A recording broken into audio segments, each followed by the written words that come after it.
Thank you for that warm welcome. This is a wonderful afternoon and opportunity to conduct a press conference with the two newest Nobel laureates in economics. I'm Bob Durkee, the Vice President and Secretary here at Princeton University, and I'm going to take just a minute to explain what we're going to do over the next hour or so. Sitting up here on the stage, going from my far right, are Mark Watson, Professor of Economics and Public Affairs here at the university, who's the acting chair of the Department of Economics. Next to him, David Dobkin, a member of our faculty and dean of the faculty here at Princeton University. John Sexton, the president of New York University. Coming onto this side of the podium, Christopher Eisgruber, who is the provost here at Princeton University. I want to say at this point that our president, Shirley Tillman, is very sorry that she can't be here this afternoon, but Chris will be here and will begin the press conference in just a moment. The next two people will be introduced by Chris, the two new Nobel laureates. What we're going to do is I'll ask the provost to say some brief words of introduction. We will ask John Sexton if he would like to add to that a bit. We will then ask the two new Nobel laureates to say a few words, and then they will come back to these places and we will take the questions from the press. We may have some questions coming in telephonically, and we'll try to deal with them too. But when we get to the press part of this program, we'll begin with the folks down in front. I'm not going to say anything more except now ask the provost, Chris Eisgruber, if he will begin the press conference. Well, it's my great pleasure to be able to welcome all of you to this very happy occasion, and also to extend my congratulations, along with those of President Shirley Tillman, to Professor Chris Sims and Professor Tom Sargent for having been honored with the 2011 Nobel Prize in Economics.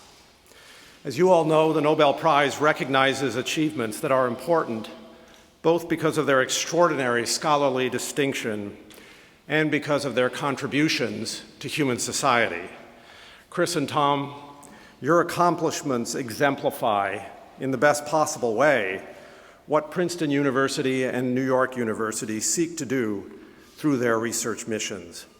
I know that I speak for my colleagues here on the platform, Dean of the Faculty David Dobkin and Chair of the Department of Economics Mark Watson, in saying that we feel very fortunate to have you here and that we are overjoyed to celebrate this moment with you. I realize that all of you are waiting to hear from our newest Nobel laureates, but I want to take a moment to say just a bit about their biographies, which will also, of course, now include the addition of Nobel laureate. Christopher Sims is currently the Harold H. Helm Class of 1920 Professor of Economics and Banking at Princeton University. He joined our faculty in 1999 after previous appointments at Harvard, the University of Minnesota, and Yale University. He earned his bachelor's degree in mathematics from Harvard in 1963 and his doctorate in economics, also from Harvard, in 1968.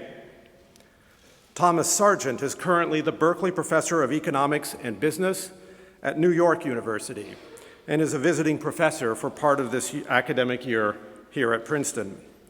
He joined NYU's faculty in 2002 after previous academic appointments at Stanford University, the University of Chicago, the University of Minnesota, and the University of Pennsylvania.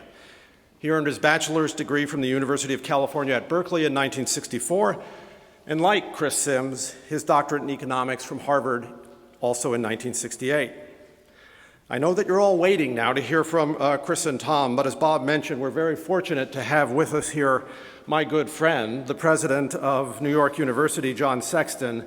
And John, I know that you would like to take this opportunity to say a few words of congratulations on behalf of NYU. John. Thank you, Chris. This is a great day for the world, and it's a great day for our two universities. I want to add my voice to Chris's in congratulating our two laureates. I would add this theme. There's a way in which their work together, the fact that they teach a class this afternoon here together, the fact that their relationship goes back for so long a time, is yet another illustration of the fact that that knowledge is anything but a zero-sum game. That great universities work together, great minds work together for the advancement of humankind. NYU is proud of our Tom Sargent, but we're proud of the joint endeavors of the two laureates together and the joint endeavors of our universities. I'm proud of the fact that Chris Eisgruber not only is a friend of decades, but that I was the dean who gave him his first job.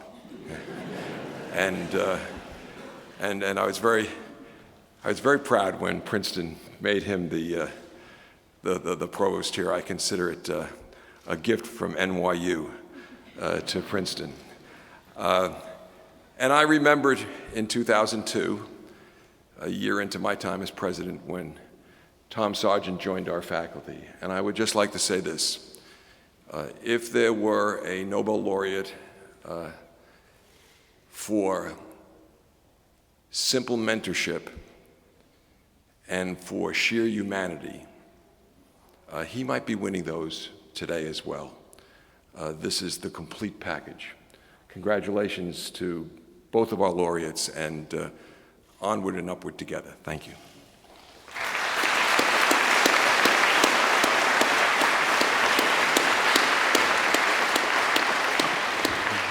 So, John, thank you for those words and for the gift of Chris Eisgruber.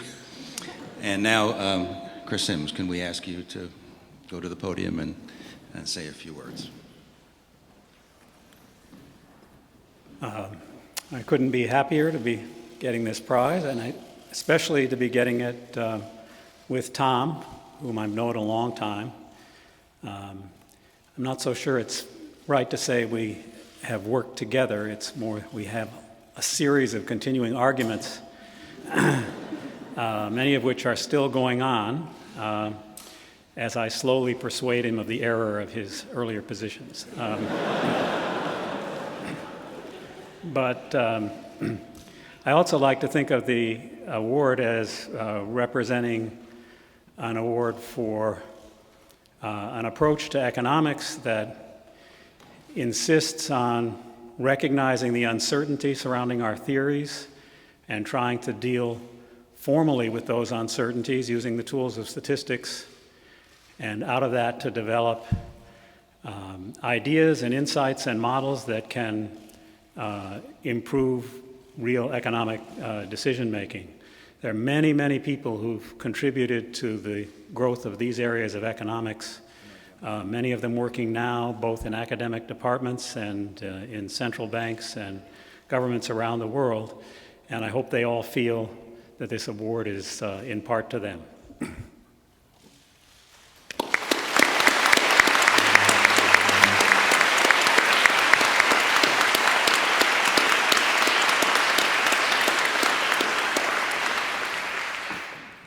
Okay, so first, I thank my students for being here. I appreciate that. It's wonderful to have this field recognized, and for me it's particularly heartwarming to share it with Chris.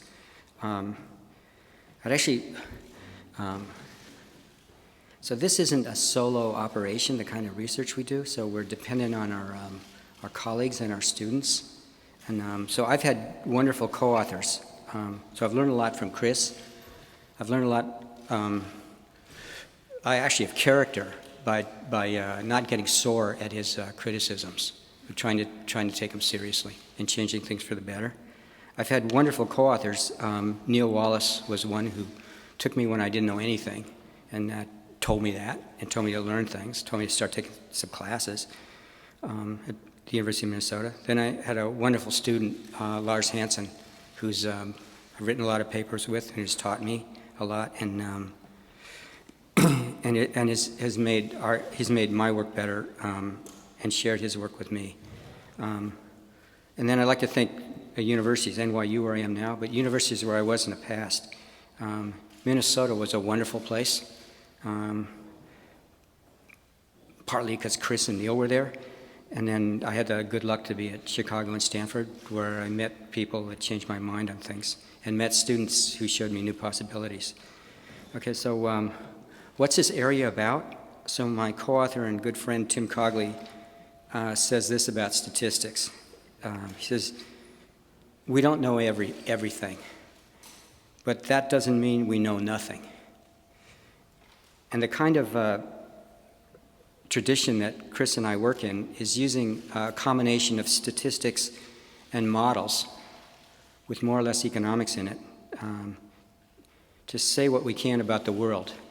And we're basically statistical historians. We comb the past in a disciplined way, past economic events for the most part, to give us clues about what will happen in the future if there's some kind of stability. And we also work in the tradition where it takes a model to beat a model, and Chris and others have elevated what it means by a model, something that a mathematician or a statistician would recognize. So we build models in which, along with many people at Princeton and NYU and other places, we build models where people's expectations about what the government is going to do are really important in influencing events. And those expectations can't be just arbitrary because they depend partly on what the government's going to do. And what the government's going to do partly depends on those expectations. And building statistical models that incorporate that is a noble enterprise. And it's all we have to understand and improve the world in economics.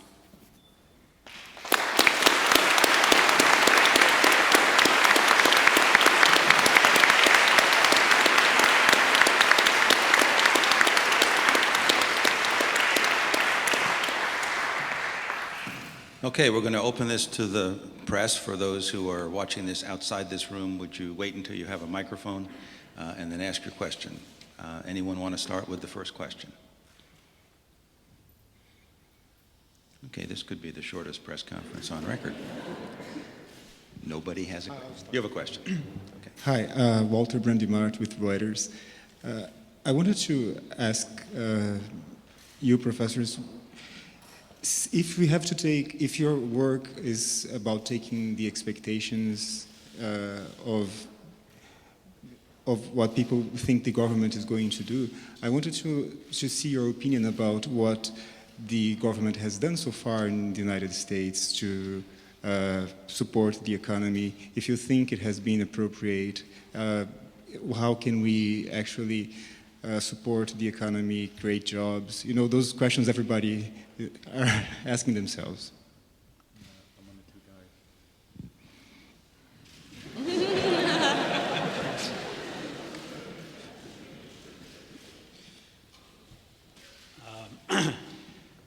I think part of the point of this prize and the area that we work in is that that answers to questions like that require careful thinking, a lot of data analysis, and that the answers are not likely to be simple. So that asking Tom and me for answers off the top of our heads to these questions is, you shouldn't expect much from us. My own view is that what we ought to do is the kind of thing that Chairman Ben Bernanke has urged the U.S. government to do, make good long-run plans for resolving our budget difficulties without imposing severe fiscal stringency in the short run, and that accommodative monetary policy is a good idea. But these are not very original ideas. I think 80% of the economics profession would agree with this. The problem is to figure out how in the real world to get these things done. Yeah, I don't have much to add to that. Maybe I was hoping you were going to ask about Europe, but So, I think one of the privileges of being a Nobel laureate is if you want to answer a question about Europe, you can do that. but let me. So here's a phrase that you hear. It's partly about language. You hear that U.S. fiscal policy is unsustainable. You hear that over and over again. You actually hear it from both parties, and that can't possibly be true because government budget constraints are going to make it sustainable. So what they mean is that certain promises that people have made about taxes, entitlements, Medicare, Medicaid, those are incredible. They're not going to fit together. So the U.S. fiscal policy is sustainable. It's very uncertain. It's uncertain because it's not clear which of these incredible promises are going to be broken first. So it's just language, and it's all just about a budget constraint, and that's something that's in every theory. But just thinking in terms of the government budget constraint, and then it takes you to the heart of the problem. And you notice it sort of takes you, well, what do you think is going to happen? Do you think Social Security is going to be cut, or do you think taxes on capital are going to be increased? And what's going to happen is going to, depend partly on what you think is going to happen, but also about what actual policy is. Do you want to say something about Europe?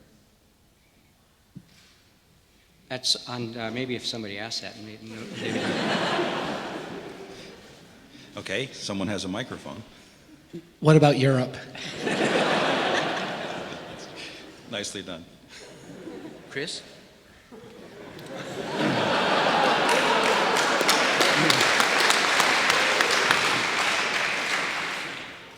I wrote a paper quite a while ago called The Precarious Fiscal Foundations of EMU, much of which is relevant to the discussion today.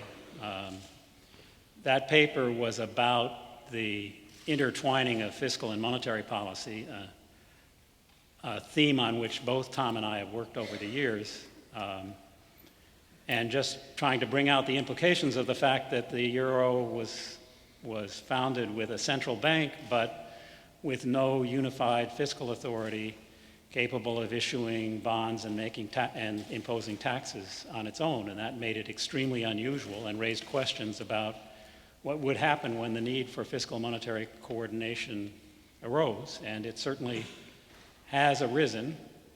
My view is that if the euro is to survive, it will have to work out, the euro area will have to work out a way to share fiscal burdens and connect fiscal authority to the ECB in the role of lender of last resort. Right now, none of those connections are clear, and if those connections remain unclear, or people try to go back to a system in which there is, in fact, no central fiscal backing for the ECB, I think the prospects for the euro are dim. So I'm going to repeat the same theme, just give you an example. United States, at the founding of our republic, after our second revolution, which is the one that the Constitution was written.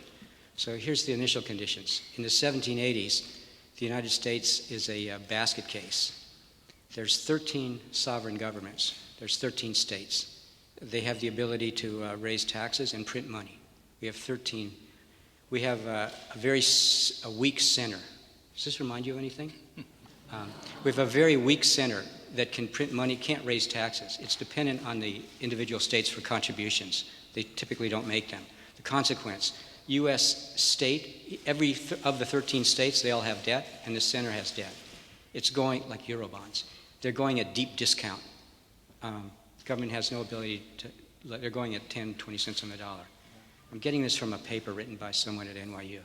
So what happens is cut through a lot of details, the creditors of the government, for various reasons, they take over and they write a constitution. Here's another thing we can't do. We can't have a coherent trade policy. The British are discriminating us badly in trade. We have 13 different trade policies. and they're playing one off against the other. And then the Constitution of the United States does the following. It gives the federal government the monopoly to levy the one tax that really raises revenues, a tariff in those days. It gives the federal government a monopoly, think of what Chris was saying, a monopoly on the ability to have a trade policy. There's a coordinated trade policy. States can't impose import or export taxes.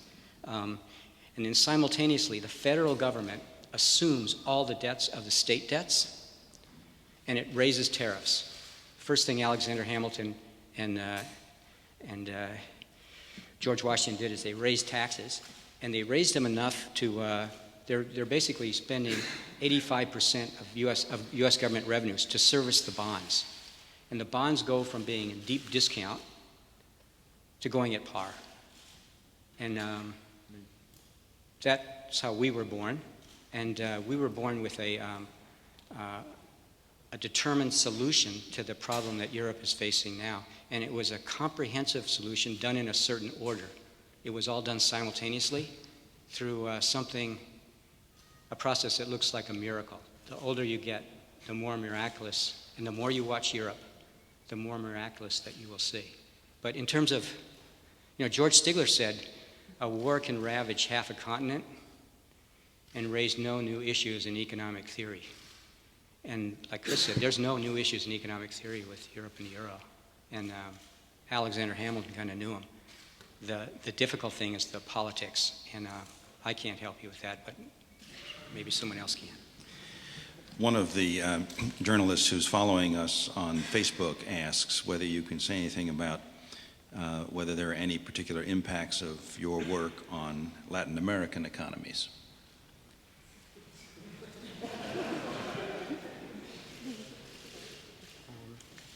Chris? Yeah,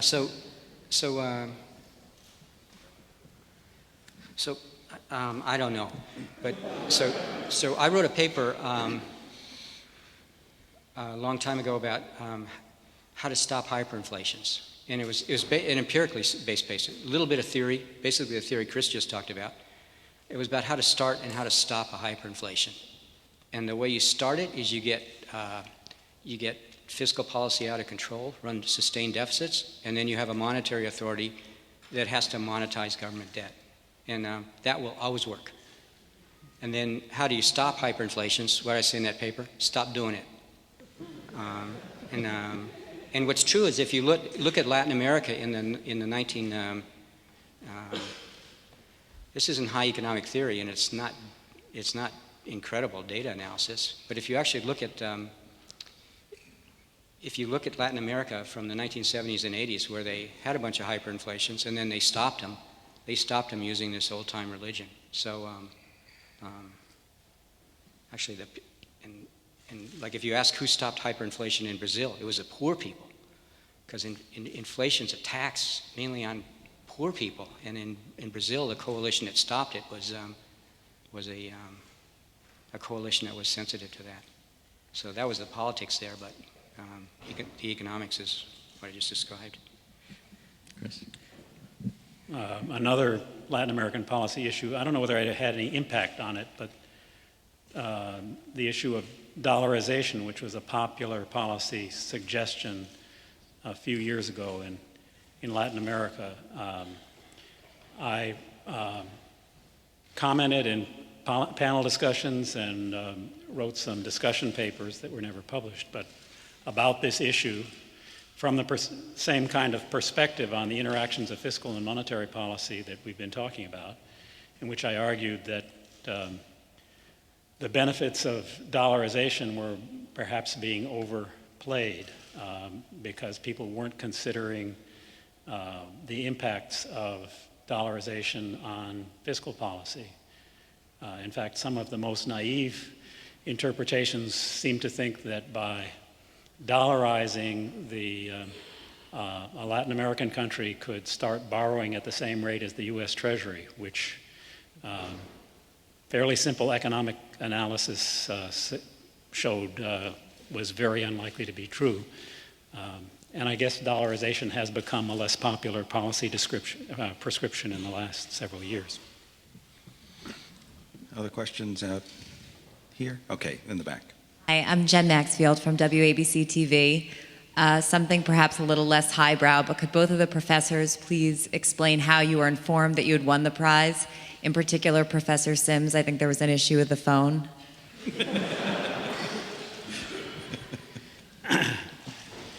Yes, this was all my wife Kathy's fault. She's sitting right over there.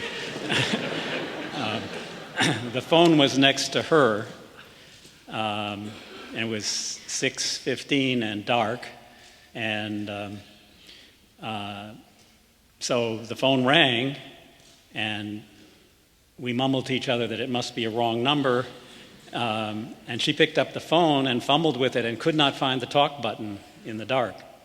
So the phone stopped ringing, and we decided probably was a wrong number and we're going to go back to bed. But then I said, wait a minute, the Nobel Prize would actually call at this time. So,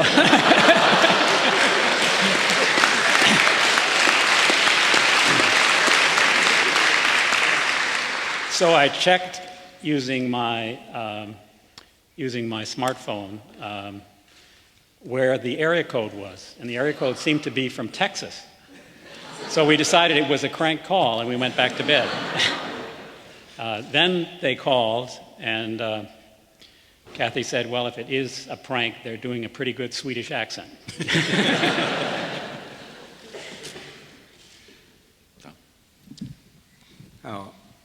Someone called me and they said, do you know how to get a hold of Chris Sims?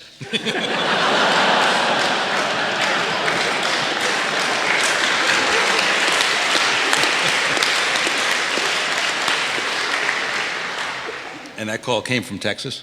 I didn't check. All right, is there another question? Over here, down in front. Ruth, where are you?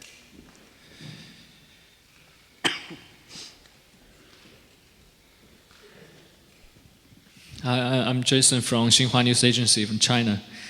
First of all, I'd like to congratulate both of you, Professor Sims and Professor Sargent, for being awarded the Nobel Prize.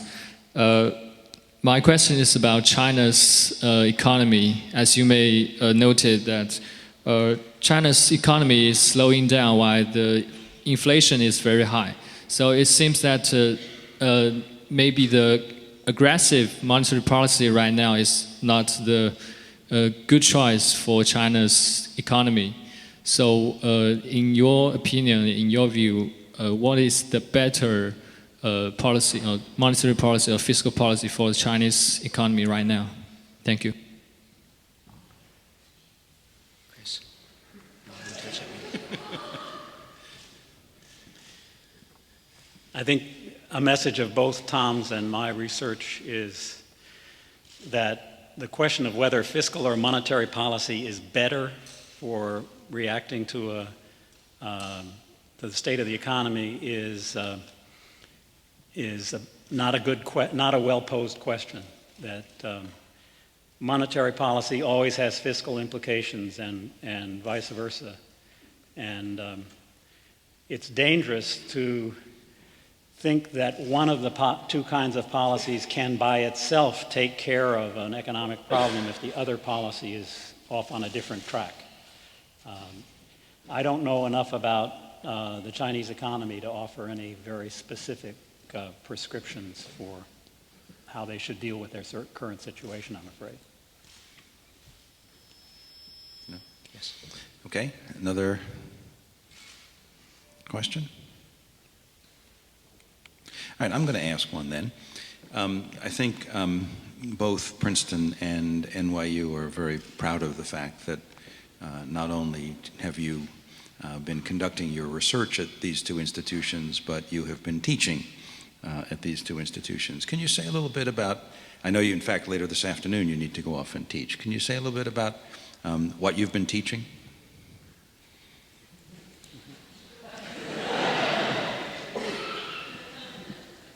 Do you want to go first? No.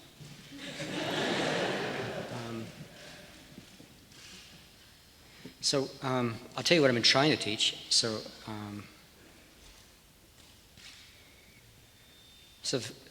the first thing is what the so there's a model of dynamic economies under uncertainty.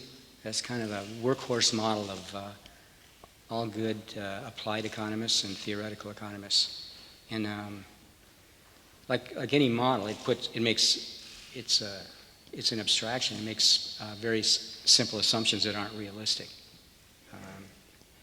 But hopefully what it captures is good and what it leaves out isn't essential. That's the idea.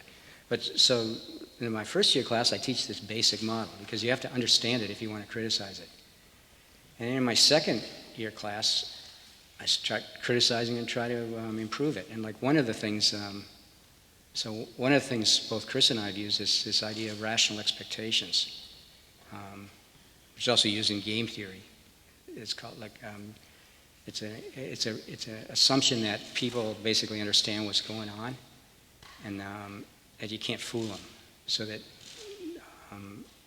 statistically, they use probability distributions about the future that are consistent with the data. It turns out to be a very powerful idea. But then is it applicable? Sometimes it is. Sometimes it's incredible. So what do you do when it's not applicable? So the second year class, we're trying to scratch our heads and figure out how to go beyond it without being totally nihilistic and throwing out everything. So we're trying to improve rational expectations. And I do this differently than Chris, but I'd say we try to do the same thing. So in our class, I tell him one way to do them, and he tells them another way, and hopefully some will happen. Well, this semester, besides sharing a second-year graduate course with Tom, I'm also teaching the undergraduate money and banking course at Princeton. That's, of course, going through the basics, though the basics have changed in the last couple of years. So it's a little more work than it might be because you can't use some 5-year-old textbook and just follow it. In graduate teaching, I teach time series econometric methods. Those are the tools of statistics that we use to evaluate models and estimate them and use them to project the effects of policy. I teach in an area, I do this mostly in the second half of the course that Tom and I are teaching together, that I've labeled rational inattention. This is applications of information theory to economics. It's a version of the agenda that Tom described, trying to go beyond the assumption that everybody in the economy understands the whole structure of the economy by recognizing that everybody has to be processing information as they make economic decisions, and looking into the implications of simply asking, suppose people have limited capacity to process information in the same sense that engineers postulate that a telephone line or a broadcast channel has a limited capacity to transmit information. And it turns out that bringing that kind of formal thinking about limited information transmission to bear on economics has some promise in explaining some otherwise anomalous behavior that we observe. And finally, I teach in this same advanced macro course material on interactions of monetary and fiscal policy, trying to drive home the point that's not really there in many of the standard models that people use, that monetary and fiscal policy are never really completely distinct. Are there any further? Yes, down here. Mm-hmm.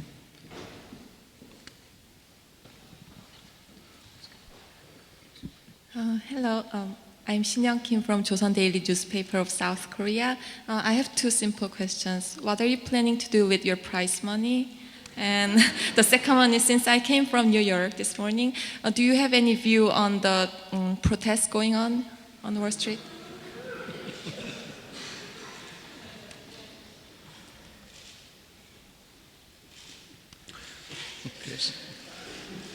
Well, I already told I answered a question about this, I think, in the Nobel press conference. I'm not going to do anything with it for a while. Just think about what's a good way to deploy it. I'm not going to try to decide that today. The money. And about the protests going on at Wall Street, my impression is that their objectives are fairly incoherent. I was, as a college student, a protester myself. I marched on Washington to end nuclear tests, and I'm proud of that.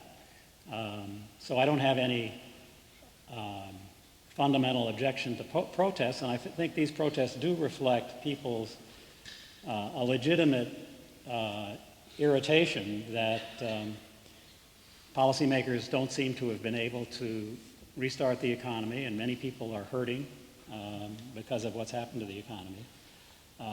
It would be nice if they were more careful about formulating realistic policy objectives, but as an expression of anger and outrage, I think it's legitimate. Okay, from the phone lines, we do have a question from the line of Paolo Mascolilli with La Stampa, Italy. Please go ahead. I would like to know if, in order to save the euro, you think that some of the weakest countries should leave the currency?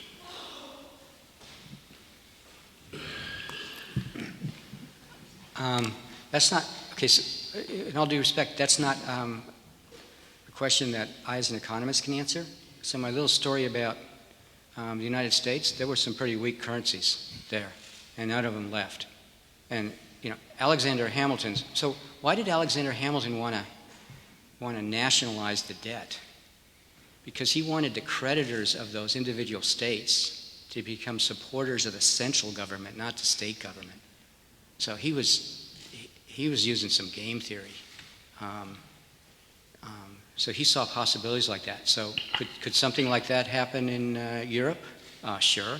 Are there some people who are betting on that? Yes. Are there some people who are hoping for that? Yes. Are there some people who hope the other way? Yeah. So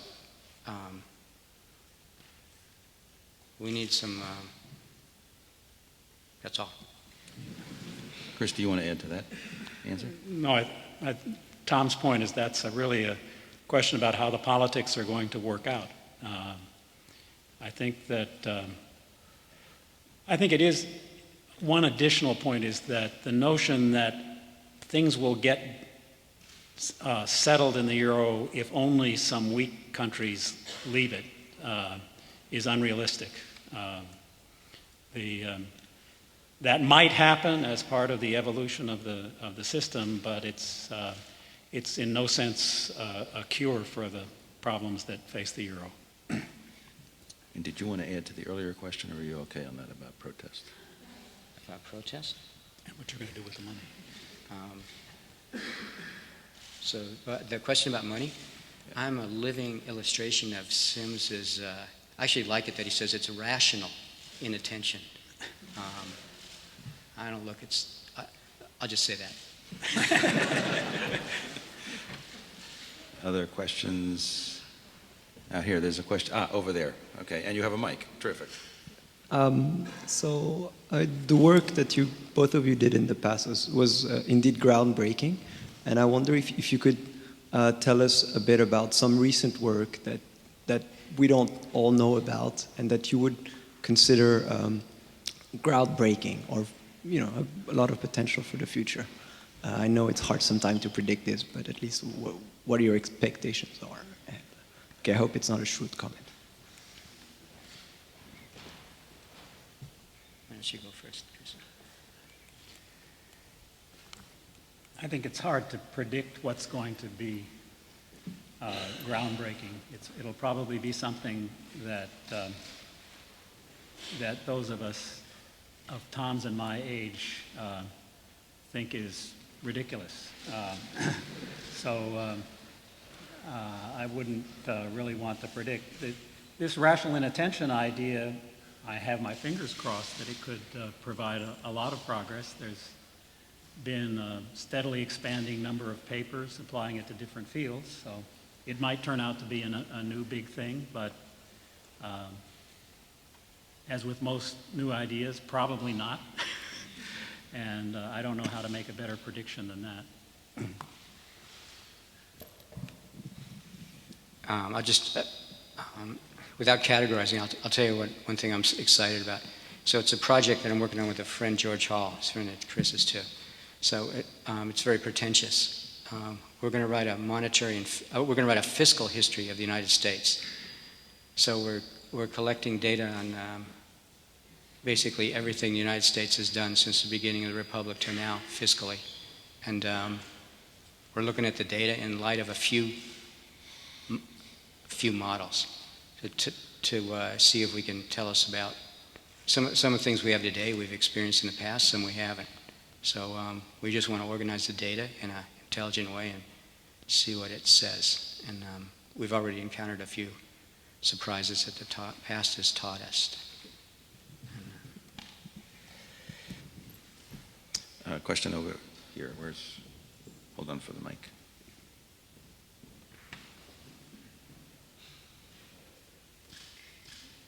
I'm Jeff Mulvihill from the Associated Press, and I wanted to see if you could tell us more about the ongoing arguments, how long ago they started, and what issues you continue to argue over.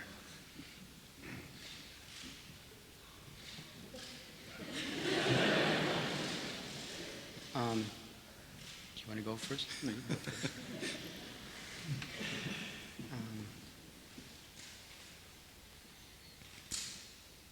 So, in all due respect, Chris isn't always the easiest person to understand when he says something the first time. So the things that I've learned from him are basically on two levels. One is he's been extremely generous in commenting on papers, and I have a large set of his comments on my papers, and they start like this. This paper is deeply flawed. and then you read on. And then typically they'll often have something at the end. Like I remember one of the first ones. It said, rereading the preceding paragraphs, makes me think that you may think that I'm completely negative about your paper. This is not necessarily true. And then that gives you hope. So typically there's gems in there if you listen. So that's been very generous. Then the other thing is kind of comments at seminars and things where he'll make some comment, say, what is he talking about? And then, but it'll stay in there because you know who's talking. You'll stay in there, and then, oh my God, you'll realize that he's told you how to crack things. And I'm not alone in having had this experience. I see a couple of his students there, and it's not always it's not a pleasant experience when you're going through it. But today it feels really pleasant.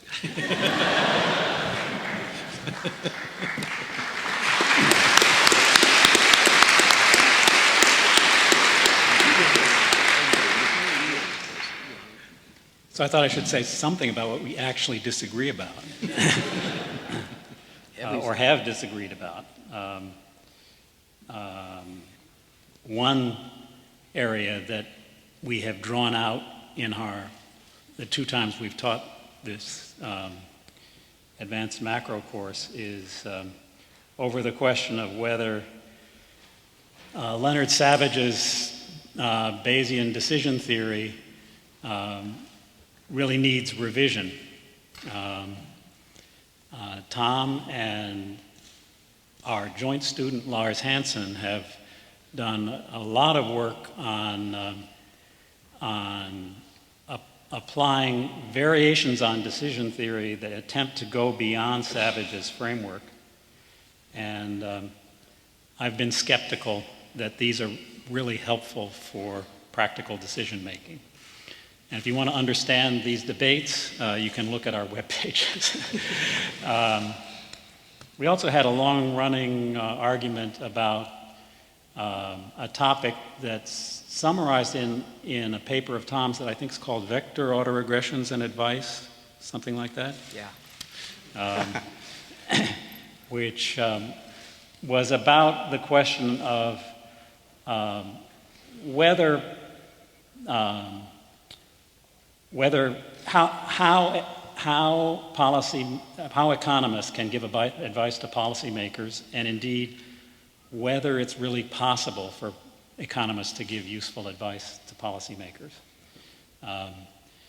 Tom, in this paper, set up a straw man that he called me, who he claimed essentially had to conclude there was no way to give any useful advice, whereas his approach provided a way to give useful advice. And I argued back to him over the years that this wasn't true, and that there's lots of room for us to give policymakers advice. I think no economist actually ever comes to the conclusion that he can't give policymakers any advice. You want time for rebuttal? Yeah, could I say something about this? The first thing, it's true. I wrote that paper, and then I got two comments on that. I got a message from Chris. This paper may represent somebody's views, perhaps your views, but it doesn't represent mine. Okay. Then the other, I got a message from our friend Bob Lucas at Chicago, and he said, "With friends like you, Chris doesn't need enemies."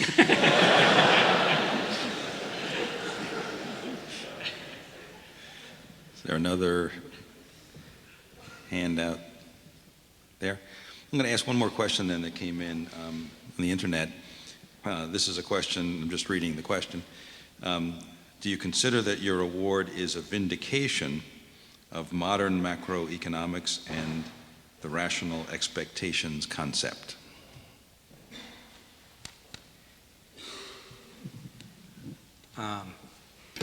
Okay, that's between the models and the data.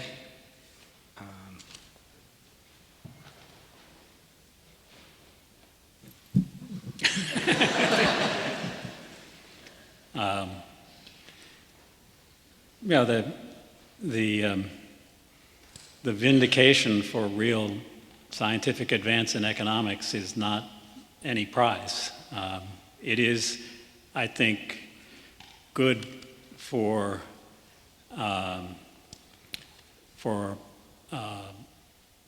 modern macroeconomics, quantitatively based, that the Nobel Prize gives public attention to our approach.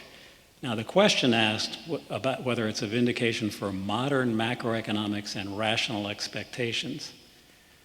Modern macroeconomics is a huge array of stuff, a lot of it mutually contradictory. So I don't know how it could be a vindication for that. And furthermore, Tom and I have in the recent years been heavily occupied with trying to go beyond strict rational expectations. So to claim that this is a vindication of rational expectations couldn't possibly be right. But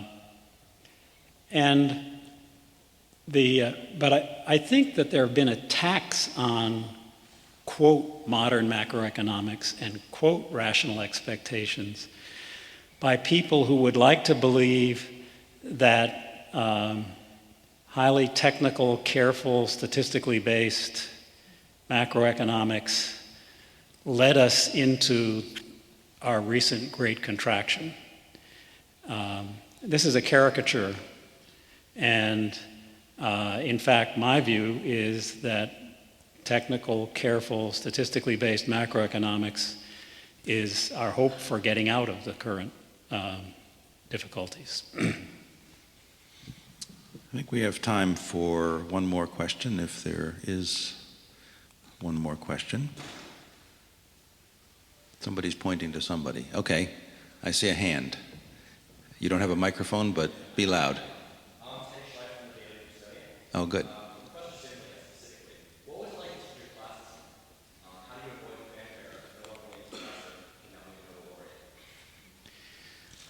Well, this was a precept in money and banking. If any of you are here from that course, you know that there were 85 people at the first lecture and 26 people handed in the first exercise, which involved a rather difficult model solution. So the precept has, I think, 6 students registered, 5 showed up. There wasn't that much fanfare.